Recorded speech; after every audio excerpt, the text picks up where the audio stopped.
at the lower end. This is the way I just climb back out. Again, both are like 1 foot tall.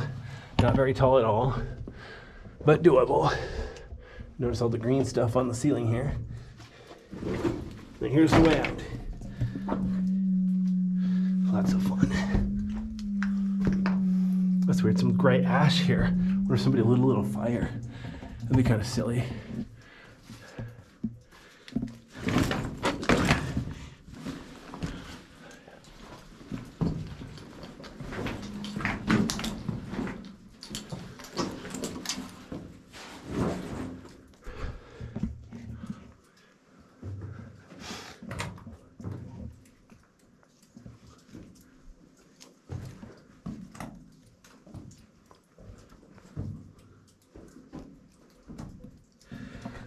So what you can do, look at the floor here, look at the curves.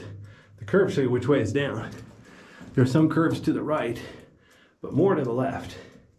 So the point is, the cave flowed both ways. But to the left is a bigger flow. It's wider, so it had more gallons per minute of lava flowing.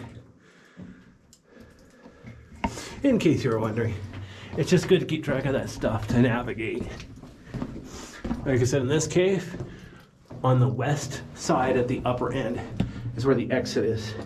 So once you find the west tube, just keep going up. You found your way out. The east tube is a bit tricky. It goes past the entrance. So if you follow the east tube, you're never going around behind the entrance, coming back down. So it's a bit longer, which of course might be fun. Just make sure you know what you're doing. Figure out how to do what you want to do and then do it.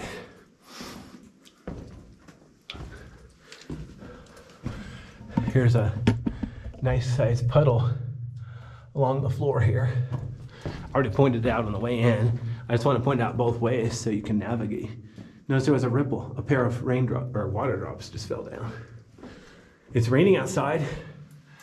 There's plenty of moisture inside. I'm not sure how long it takes water to wiggle through the cracks though.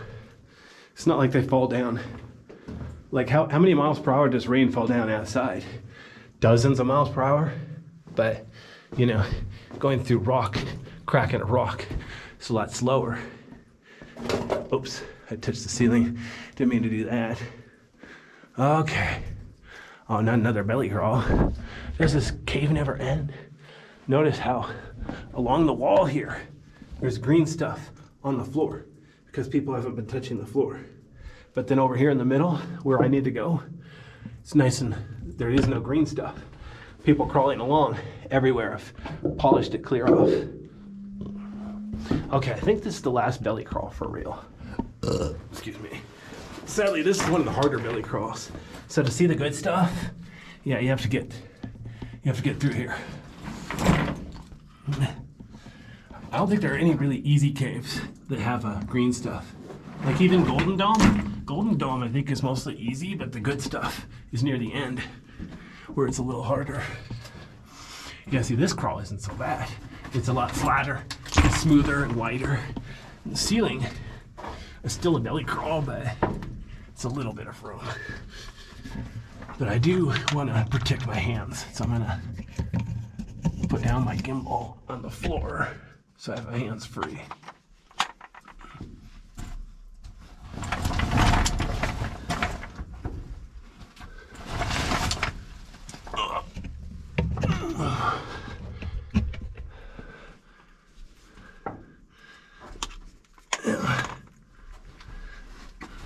This would be a really impressive cave if there were bats in here.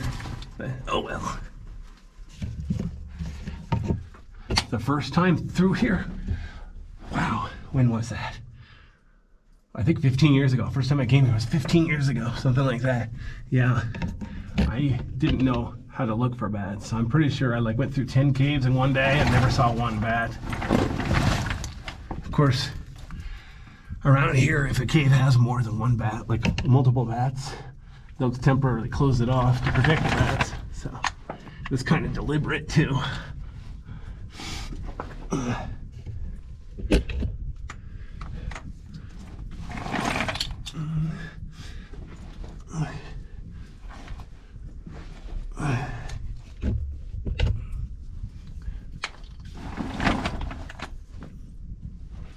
I can feel a strong wind from behind me.